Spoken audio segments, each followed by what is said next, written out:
So prior to Yondan level, you're saying how can you develop a non-chaotic approach to Sansappo and work on Kyojitsu? Right. This might be a controversial take, it might not, I don't know, but I'm going to tell you how I think about it. There's lots of these sort of concepts, all right? Sansappo, Heijoshin, what are some others? There's lots of them. Munen, Muso, all these things. And they're all very applicable to Kendo. One I particularly like is Kentai Ichi. That's quite a good one.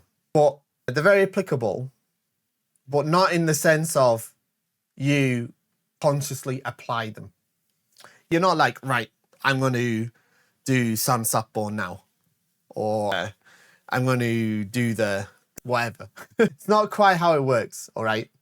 You attain these things, or I should say you attain the natural application of these things like Sansappo, for example, or I just said Kentai Ichi, that's attack and defense being the same, through repeated practice and personal development through Kendo training.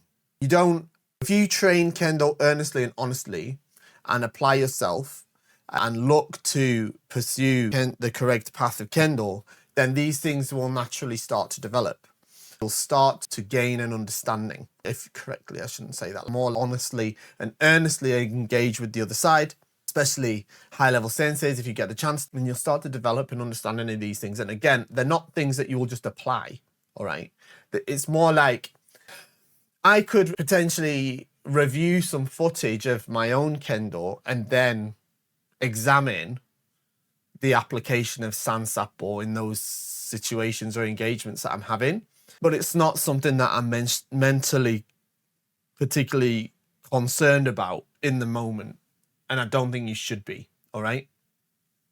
I think they're elements of one's Kendo or applications of one Kendo that flows naturally through experience and repetition and practice.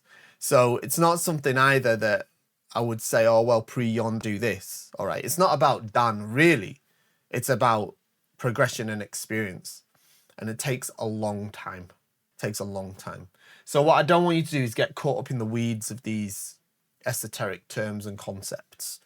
They are excellent and important concepts in the development and progression of Kendo, but then it's not the case that you go, I'm going to press the Sansappo button now.